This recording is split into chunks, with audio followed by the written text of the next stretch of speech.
Welcome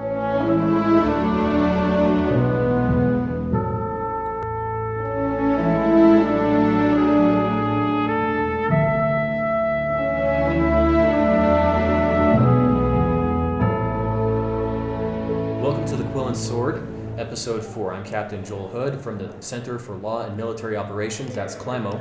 I'm here with Lieutenant Commander Tyler Stutton, U.S. Coast Guard Representative at CLAMO, Morning. and Professor Jack Beard, Associate Professor of Law and Director, Space, Cyber, and Telecom Law Program at the University of Nebraska College of Law. Today, we're in Colorado Springs at the USSPACECOM Legal Conference, and I think you can hear some of the networking going on in the background. Yep, this is an incredible opportunity. If you're a judge advocate and touch space law, consider attending next year's conference in person or online. Professor Beard, you just mentioned that it seems to be improving year over year significantly. Yes, we're getting more and more of the students who've got their LLMs in space law and students and JAGs from all over the country. And this is really the place where they're coming together to network and learn and talk. It's a great event.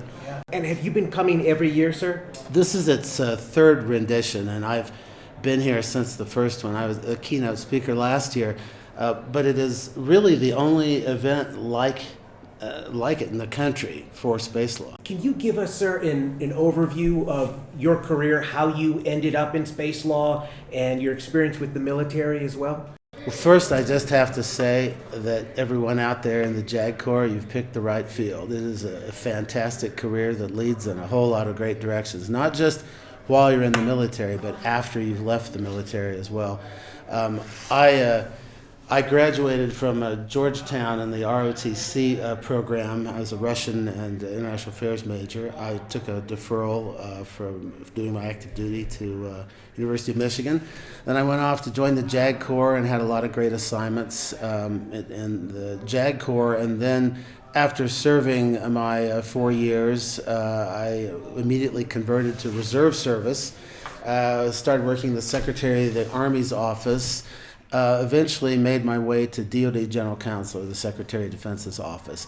All that time I stayed as a reserve officer in the JAG Corps, and it was great for me because I was in the Pentagon, and my military job was as the chief of the International Law section of the International Law and Operations Division of the Army JAG, and then I was in DoD General Counsel. And sometimes I'd go on active duty and I'd write memos to myself back in the Office of the Secretary of Defense, and then I'd answer them when I was back in a few weeks.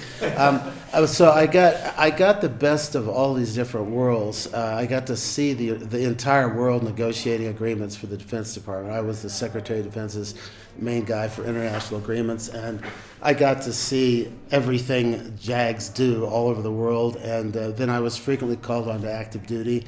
And as the years have gone by, my commitment to the JAG Corps and what the JAG opportunity presents is just boundless. So now at Nebraska, I'm teaching LLM students who are JAG officers of different services as they come and get an LLM in space and cyber law. There's some misconceptions about space law, and I want to talk about those. Many. Right. One of the ones, Joel and I both represent sea services, and we've heard so many times over the years the attempts to analogize regulation of space to regulation of maritime space. Don't go there. Don't Why? go there. Why shouldn't we Don't go there. Well, okay, to begin with, space is different than, say, for instance, cyber. Cyber is kind of the Wild West. Space has a treaty written in 1967, and it's one of the very few, or concluded then, one of the very few international agreements where all of our near-peer adversaries are parties to, the Chinese and Russians, everybody operating in space is a part of this treaty. This is where everything begins, and that treaty is short and sweet. It's 2,200 words, and it was designed for the future. It was a roadmap. You got to know that thing inside and outside. So that's the interesting little framework that says out there. Now, where's maritime fit in this? Well, first off, maritime has had centuries to evolve, right? Centuries. So you've got all of these intricacies about armed conflict on the oceans and neutrality on the oceans and all the different regimes for fishing and exclusive economic zones and all the stuff that a good naval officer, a good naval JAG knows, right? But it's really not useful for space law in a lot of important ways. I will give you this. There's one place that seems to have more relevance than any, and that's the concept of due regard. Because the Outer Space Treaty has a due regard provision. It hasn't been very well applied or understood yet because we are just beginning to become so congested in space. Maritime experience is extensive in what due regard means and so forth. But that's about where it ends. Just think about it. First off, these objects floating around in space don't have any nationality. They don't have a flag. All the stuff about flagged vessels and battleships and all that stuff, it's irrelevant because space law has all these legal connections to that object. It's registered in a state. It's launched by a state. It has nationality of the corporation that may own it. Who knows who owns it? All these different legal connections make it a much more difficult thing than the easy business of saying this flag state needs to do this. And then military object, there's no obligation to mark anything in space. All the things in maritime law that involve like how you identify a government vessel or a battleship, it's gone. It's nowhere. Those things don't work, and that's it. In fact, as far as registration is concerned, you don't even have to say it's a military object. I mean, in fact, the Chinese, unfortunately, the Americans too, usually register many of their military satellites as for research purposes. So they're not being clear about that. So you don't have those things going. And then also think about maritime law and all the things that a naval officer and a JAG officer in particular needs to understand about boundaries, about the exclusive economic zone, about the contiguous zone, about the area over the territorial sea, about innocent passage, about the high seas. All these different things, they have no corresponding relationship to space because there's no territory, there's none of those lines. The Russians would like there to be lines. They're always pushing for some area below space that they'd like to control over their landmass. So, like, the fact that there's no territory and that there's no ships and that these connections are that you rely on in maritime law to do things, it's not there. And then the other thing, of course, is that the maritime lawyer has the UN Convention on the Law of the Sea. And it's got a lot of stuff worked out about like extracting resources from the ocean. And so the naval officer knows generally as they go through some area of the oceans, knows the regime about fishing, knows the regime about mineral resource extraction, knows when the Chinese ship is going around whether they can be doing what they're doing or not. Hey, in space, it's truly you're truly in an area where this idea of using space resources is really contested. The U.S. has a view, other countries have their view, but that's where like you've got to just step back and say, I need to learn a whole new regime here and be aware of all the areas that aren't settled and the areas that are. So, maritime law is not a waste of time, but you need to step back from it and only use the pieces of it that are most analogous, right? Right, that fit the domain. So is the Woomera Manual trying to fill that gap? Well, see, here's the wonderful thing that makes a Woomera Manual named after this launching site in Australia because two Australian universities are two of the four founders, University of Nebraska and Exeter, the other two. Remember that you've heard at this conference people saying, well, like, what is an envoy of mankind? What's an astronaut? What's a space flight participant? How do we decide these things? Well, instead of having a bunch of experts who are professors that are, pontificating and theorizing and speculating, and here's my view, and you should follow it because I'm me and I'm important. It eschews any approach of taking these academics' views of what the law should be. And it focuses exclusively on what states, the entities that make international law, are doing and have done. Now that begins with the negotiating history of the Outer Space Treaty. I've heard speakers here at the conference, how do we answer some of these questions? The first place to look in interpreting a treaty is going to be after you look at the text, you need to go to the preparatory work. It's not like contract law. And that's don't listeners out there, don't you start telling me contract law is the way you work on treaties, because the treaties have their own Bible about interpretation. That's what I did in my life in the Pentagon. But you go to the preparatory work and you see the Russians inserted that phrase about envoy of mankind.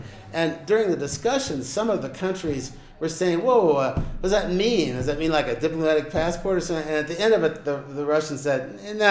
It's just a term. It basically is defined by what's in Article 5. And, the best space law writers, like there's a wonderful writer, Ben Chen, they focus on the preparatory. And his review of it was simple. It's like this clause doesn't mean anything special beyond Article 5, because you've got to figure that stuff out if we do have an armed conflict, about how the law of armed conflict applies. So WUMR is organized in 3 parts based on state practice. Treaties get interpreted also by the way the countries actually implement them. And if that begins to start showing an agreement about the terms, you need to look really carefully at state practice. I would rather know how Germany and Moldova and whoever are interpreting a clause in the Outer Space Treaty than Professor so-and-so, right? So that's what this document does in 3 different phases: space law in peacetime, space law in times of stress and tension, and space law during an armed conflict. And in those 3 categories, we're looking at what states are doing and have done, and then as a really amazing, wonderful thing that makes this product really unique, the Dutch Ministry of Foreign Affairs and the Dutch Ministry of Defense agreed to circulate a draft of the manual to the world, sent it out to all the foreign ministries, and had them assemble in The Hague this summer, where we went through 3 days of them pounding away on the manuscript. Like, Wow. This isn't what we think international law is right now. Here's what we're doing.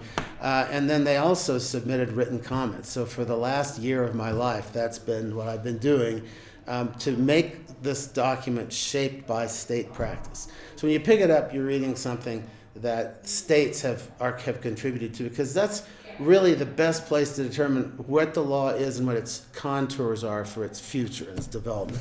So it's been a really informative experience. They got into arguments, and the places where there is, like on resource extraction, where there is a disagreement, the manual needs to state that. And where there's uncertainty, and you need to state that too. But where you've got a growing practice, and it's also founded in the preparatory work of the treaty, you need to explain that too.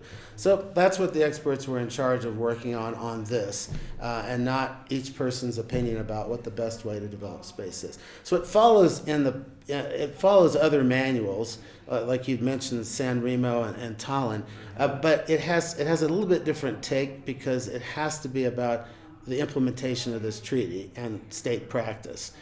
We're not in a position where we just don't have any framework to approach it yet. So hopefully it'll be out within some months. I don't know how long. My master on this is Oxford University Press, and I certainly don't control them. Well, I'm curious, what are the resources for budding judge advocates that are going to their first assignment where they're going to touch space law? What would you recommend that they read or review? Well, I hope by the time people listening to this go to serve, they'll have the WUMR manual at their desk. But again, sometime over the next year, I don't know.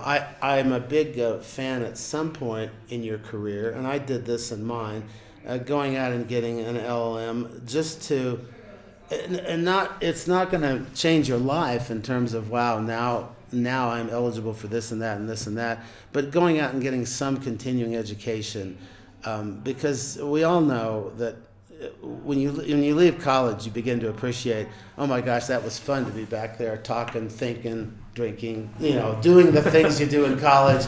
And then you go into a job, and here's your job, and you're going to do conflict of interest on this thing, and the general needs this, and that's all you're working on for a while. And that's fine. Everybody gets put. I didn't like contracting law, but I did it, and I ended up eventually appreciating that I understood a lot of things people want to do in contract didn't work. So but I didn't like doing it at the time. Anyway, you're in these little trenches that you work on, and it's good to get out and hear people and read things and understand the developments that you don't have a chance to do when you're in that spot, right?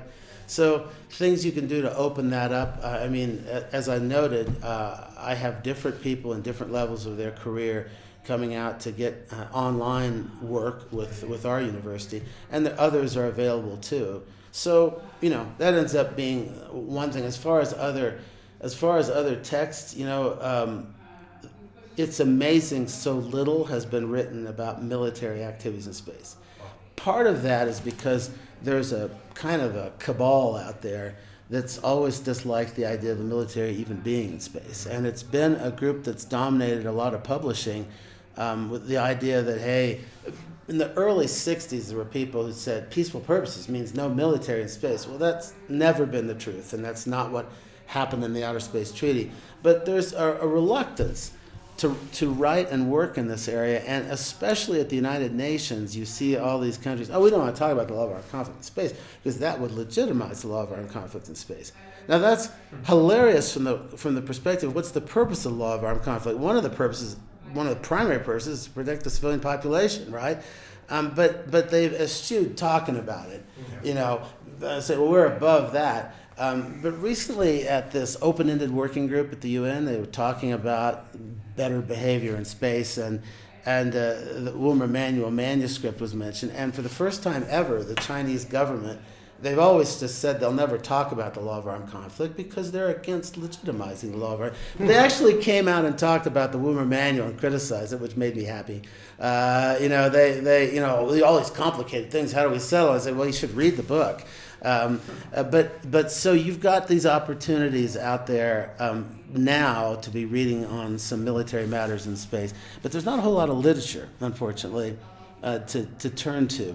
But anyway, go on. I've talked too long. No, that was a great answer. So we appreciate it, and like you said, there are programs available for LLMs, and there is a body of law, but it's not as big as you would hope or think it would be. Right. That's all we have for now. Catch CLAMO on the Quill and Sword again the first Friday of next month, and other departments from the Judge Advocate General's Legal Center and School throughout each month. The views expressed or implied on this podcast are those of the participants and do not necessarily reflect the views of the United States Army JAG Corps or other organizations with which the participants are associated or by whom they are employed.